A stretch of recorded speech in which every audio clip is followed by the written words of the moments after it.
Mais qu'est-ce qu'on aime aussi, il paraît que c'était ça qui allait faire que notre avenir allait changer, notre avenir radioélectricité pour rien, grâce aux éoliennes, car le vent souffle les éoliennes. Sauf que, et on le sait depuis des années, sauf que le vent ne souffle pas du matin au soir, que les éoliennes donc ce sont des intermittentes. Et comment voulez-vous ravitailler une nation, un pays, un continent, un monde avec des intermittents? Qu'est-ce que ça veut dire? Et qu'est-ce qu'il y a eu alors récemment? Pourquoi on en parle aujourd'hui? Eh bien c'est très simple. Il s'est passé à Vendegy-sur-Écaillon, dans le Nord, des éleveurs ont vu leur troupeau décimé il y a quelques mois sans raison apparente. Alors, sans raison apparente, ils ont cherché Jean-Philippe Bourgois, et puis vous êtes agriculteur, vous avez la chèvrerie des Caillons, vous fournissez Rungis, de grandes enseignes, des crémiers, des restaurateurs parisiennes. Et puis qu'est-ce qui s'est passé?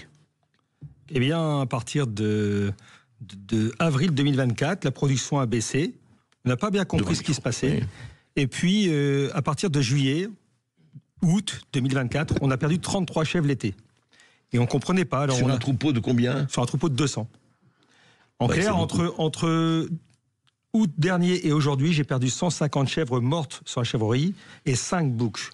Vous savez, faire mourir des boucs sur une ferme, il faut déjà être très fort. Oui, donc on a cherché l'aliment, on a cherché l'eau, on a cherché les foins, on a tout cherché. Et puis à un moment, à force de chercher, j'ai pris ma responsabilité, j'ai pris 17 chèvres de chez moi, je les ai mis à 15 km. Puis les chèvres qui faisaient plus de lait chez moi ont refait du lait ailleurs. Alors là, mon vétérinaire, il comprenait de façon absolue, systématique, quoi. Même alimentation, même eau, tout pareil, même ration. Et les chèvres se sont mis à faire du lait. Alors là, je me suis posé quand même des questions. Et c'est comme ça que force est de constater que, en regroupant tout ce qui s'était passé, on s'est aperçu que fin 2023, début 2024, il y a des éoliennes qui sont arrivées, et que depuis ce temps-là, les chèvres ne produisaient plus de lait. Et en fin de compte, on s'est surtout aperçu qu'on avait des courants vagabonds dans les abreuvoirs. C'est-à-dire que quand vous prenez un multimètre d'électricien et que vous mettez une sonde dans la paille et une sonde dans l'eau, vous avez 0,5 volts. Alors pour des personnes, ils vont dire 0,5 volts, c'est rien. Mais pour une chèvre qui a 4 pattes, qui met ses 4 pattes sans ses chaussures, sans ses chaussettes, directement sur la paille, c'est énorme. Ça veut dire que tout le courant, quand elle boit de l'eau, traverse son corps. Et ça, vous avez combien? 2 éoliennes? Non, 11 éoliennes. 11 éoliennes, d'accord. Qui se sont installées là en 3-4 mois de temps, sachant qu'il y en avait déjà 7. C'est fou, vous avez donc vous avez perdu 130 bêtes. 138 chèvres. 138 chèvres. Et qui sont mortes très rapidement. Et on s'est aperçu qu'en fin de compte, elles ne buvaient plus d'eau, nos chèvres. Au lieu de boire 10 litres, elles buvaient 2,5 litres par jour. Et alors, vous avez fait donc le lien, vous avez appelé vous avez appelé le vétérinaire, on vous a constaté, et le lien a été fait Non, le lien n'est pas fait, parce qu'aujourd'hui, j'ai pas de preuves. Moi, je vous dis, forcé de constater que depuis que les éoliennes sont arrivées, voilà ce qui m'arrive. Et c'est ce que je propose aux deux sociétés d'éoliennes. J'y coupe les éoliennes ne tournant pas de 100%, on le sait tous. C'est très facile de couper les éoliennes pendant 3-4 jours au niveau du compteur EDF pour pas qu'il y ait de courant qui circule et de contrôler si j'ai pas de courant vagabond. Oui. Moi, je veux simplement contrôler. Je voyais ce que vous demandez à contrôler, et ils l'ont refusé jusqu'à présent. On va les rencontrer là début juillet, donc on en saura plus. Mais pour l'instant, ils me disent non, c'est pas nous, on comprend pas. Vous voyez ce que je veux dire, le discours habituel, quoi. Parce que des éleveurs comme moi, j'en connais aujourd'hui 15-20. Il y en a qui ont eu les mêmes problèmes. Bien sûr, dans tous les départements français. On n'est pas les seuls aujourd'hui, quoi. Incroyable. Christina Pluchet, bonjour madame. Bonjour. Vous êtes sénatrice de l'Eure et vous êtes vous-même agricultrice. Alors qu'est-ce qui se passe de ce point de vue? Est-ce que vous voyez un peu peut-être le tableau, et d'ailleurs même au niveau national, ces problèmes sont là. Qu'est-ce que vous avez constaté vous-même? Écoutez, je crois que ça c'est un sujet qui date pas d'hier. C'est clair. Ça fait 30 ans qu'il y a différents cas. Là aujourd'hui ce sont sur des chèvres, mais Parce que les éoliennes ça a commencé il y a 30 ans. Pas 30 ans quand même, moins que ça. Il y a eu des premiers mâts, peut-être. Enfin, en tout cas, c'est un sujet, en tout cas, sur l'électromagnétisme, en fait, aujourd'hui. D'accord. Mais c'est vrai que, en tout cas, ces dernières années, toutes ces énergies renouvelables se sont développées de façon verticale, de façon complètement anarchique, dans la ruralité, exclusivement. Et sans prendre compte, effectivement, sans tenir compte des effets, effectivement, donc, sur l'élevage de l'électromagnétisme. Aujourd'hui. Alors il y a eu quelques études qui ont été faites dans ce sens-là et qui mettent en avant le fait qu'il y a un problème sur la santé animale, mais qui disent aussi qu'il faut approfondir les recherches. Voilà. Donc, il n'y a pas eu jusqu'à présent une étude qui a montré le lien, je dirais il y a une corrélation entre effectivement le mal-être animal, enfin ce qui se passe ou la mort d'un chèvre ou autre, et la présence d'éoliennes à proximité. Non, on voit effectivement le nombre de cas, en tout cas, augmente. Enfin, le nombre de problématiques qu'on a dans les élevages augmente depuis que ce développement se fait de façon complètement anarchique. Vous voyez, on ne prend pas en compte aujourd'hui, effectivement, dans les études environnementales, de la présence d'élevage. On rapproche de plus en plus les mâts, si vous voulez, aussi des maisons. Enfin, tout ça est un réel problème. C'est pour ça que moi, je me suis permis tout de suite, parce que j'ai été sollicitée par votre fille, voilà, et puis sensibilisée forcément par cette problématique, parce que je suis agricultrice aussi avec mon mari. Donc, je suis montée au créneau, je me suis un petit peu penchée sur le sujet, et j'ai écrit à la ministre de l'Agriculture, Annie Genevard, qui j'en suis sûre sera très réceptive, pour lui demander effectivement d'approfondir aujourd'hui. Les experts le disent eux-mêmes, d'approfondir les études, mais aussi d'avoir des études qui soient faites par des gens qui soient indépendants. Voilà. Il vaut mieux, c'est clair. Mais ça, c'est un vrai sujet aussi. Hein. Il faut qu'il soit libre de toute pression extérieure, ce qui n'est pas forcément le cas aujourd'hui. Et d'un certain nombre de lobbies, d'ailleurs, dans tous les domaines, qui fonctionnent avec beaucoup d'efficacité. Exactement. Mais dites-moi, l'agriculteur que vous êtes, Jean-Philippe Bourgois, est-ce que vous avez vu avec d'autres agriculteurs, est-ce qu'il y a eu quand même une concertation pour se dire, écoutez, posons le problème, que vous ne soyez pas seul à poser le problème, enfin, et que les agriculteurs en France, bon, on va pas parler du problème de l'agriculture en France, on sait ce qui se passe et on sait, et d'ailleurs de façon, à titre personnel, enfin, je trouve hallucinant que la France, qui est un des plus grands pays agricoles du monde, soit obligée d'importer la moitié de... Hein, bon, on va pas revenir là-dessus, parce qu'on pourrait passer des heures là-dessus, mais est-ce qu'il y a eu une concertation avec d'autres agriculteurs? Donc on a téléphoné à pas mal d'agriculteurs pour avoir leur avis. Oui. Certains, à chaque fois qu'ils ont voulu, on va dire, attaquer les éoliennes, c'est des procédures qui durent 8, 10, 12, 13 ans. Vous voyez ce que je veux dire? Donc, très compliqué, très cher, sachant qu'on perd de l'argent tous les jours. Moi, j'ai pas voulu rentrer dans ce débat-là parce que j'ai pas le temps, et puis moralement c'est très compliqué. J'ai déjà essayé de résoudre le problème. C'est-à-dire qu'en fin de compte, aujourd'hui, nous par exemple, on a, avant de communiquer, vous voyez, par exemple avec vous, on a d'abord essayé de résoudre le problème depuis 6 mois. C'est-à-dire qu'un jour, il y a une personne âgée qui m'a dit, mais tu devrais mettre des bassines d'eau au lieu d'utiliser l'abreuvoir, mettre des bassines d'eau et mettre de la menthe dans l'eau. Un truc complètement fou. Alors pourquoi la menthe? Vous voyez, si moi je vous donne un verre avec du chlore ou de la javel, monsieur, vous n'allez pas trop aimer. Et donc si je vous mets une petite goutte de citron, l'eau va tout de suite mieux passer. Vous voyez ce que je veux dire? Et la chèvre là, elle, dans sa mémoire, elle a toujours pensé, ça fait 6 mois qu'elle pense qu'elle se prend un petit coup de jus quand elle boit de l'eau. Donc elle voulait plus boire d'eau. Et donc on a mis une bassine d'eau avec que de l'eau, puis une bassine d'eau avec un petit peu de menthe. Elles se sont remis à consommer de l'eau. Et donc aujourd'hui, les chèvres sont passés de 2,8 litres d'eau à 9,7 litres d'eau, et donc elles refont du lait.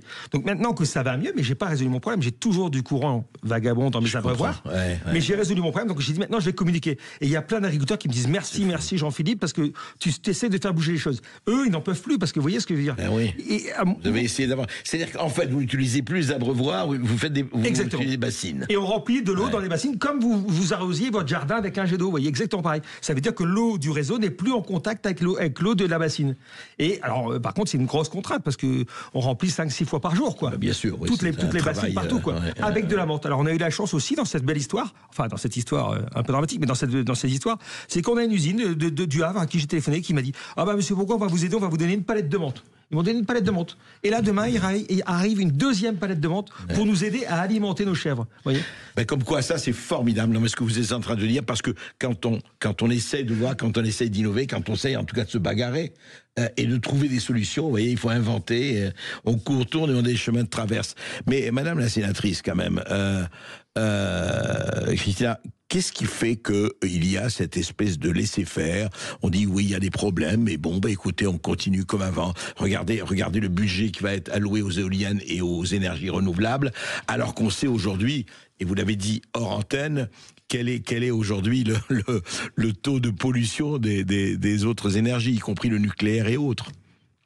Écoutez, aujourd'hui, je pense qu'il y a un peu d'idéologie qui s'installe, parfois même au sein de nos ministères, faut le dire. Oui, faut le dire. Ce qui pose vraiment problème, parce que beaucoup de choix aujourd'hui politiques sont souvent faits sans étude d'impact.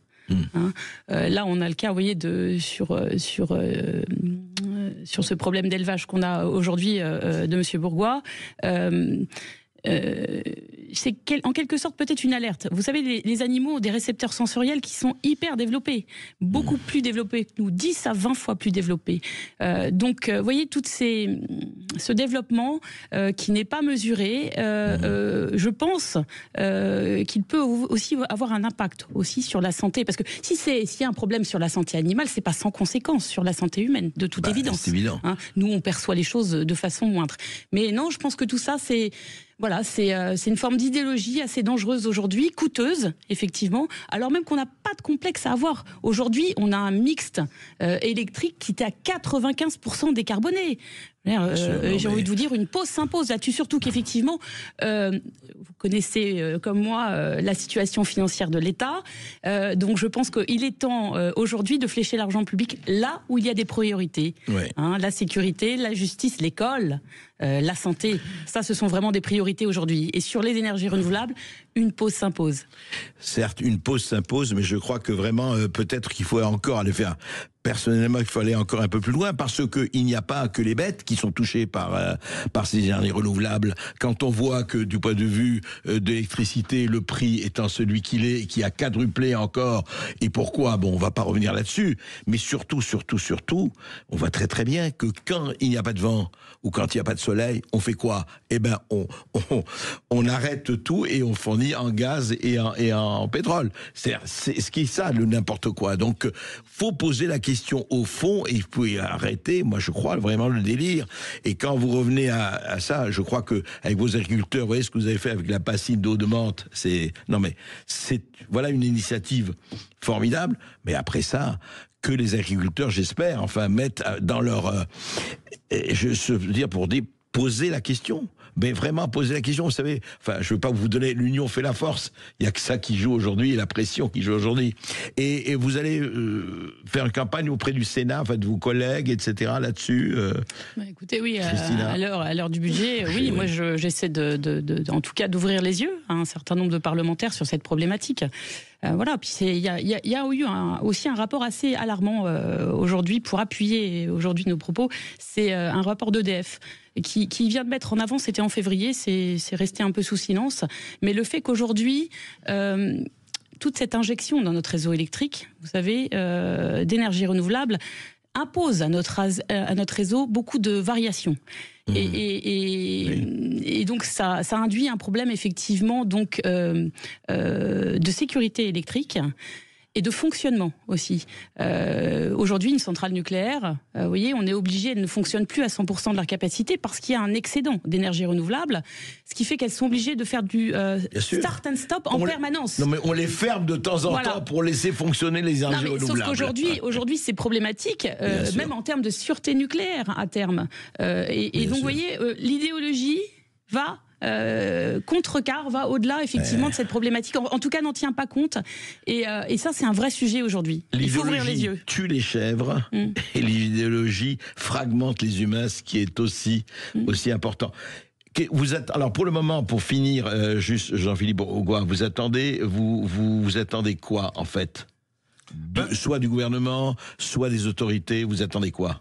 Alors, vous voyez, par rapport à ce message, c'est aussi nous, on attend, en passant sur des radios, c'est aussi d'informer les jeunes agriculteurs d'être vigilants, parce qu'il y a beaucoup de jeunes s'installent sans savoir ces problèmes-là. Et ça, c'est hyper important de leur dire, attention, ça peut arriver. Vous voyez, il y a même des agriculteurs qui mettent une éolienne sur le terrain par raison financière, vous voyez ce que je veux dire, pour financer le remboursement, sans savoir les dangers. Donc ça, c'est important. Bon, au-delà de ça, j'aimerais bien que les politiques prennent conscience et approfondissent les études. Et puis, dernier point, que là, par rapport à mon cas, que les deux sociétés d'éoliennes viennent constater et raisonnablement disent, OK, on arrête, on regarde. Et on va voir si c'est nous ou si c'est pas nous. Et qu'ils acceptent. Et ils ont peur en fin de compte, parce qu'ils se disent si jamais c'est nous, et ça peut faire jurisprudence. Et là, ça fait peur à tout le monde, quoi. Et oui, ça fera jurisprudence. Vous voyez ce que je veux dire? Donc, et là, pour l'instant, il n'y a personne qui a gagné à cause de ça. Écoutez, on va suivre et vous nous tiendrez au courant en tout cas, mais vous voyez, ça vaut la peine de communiquer de temps en temps. Merci Jean-Philippe Bourgois et merci Christina Pluchet. Merci bien.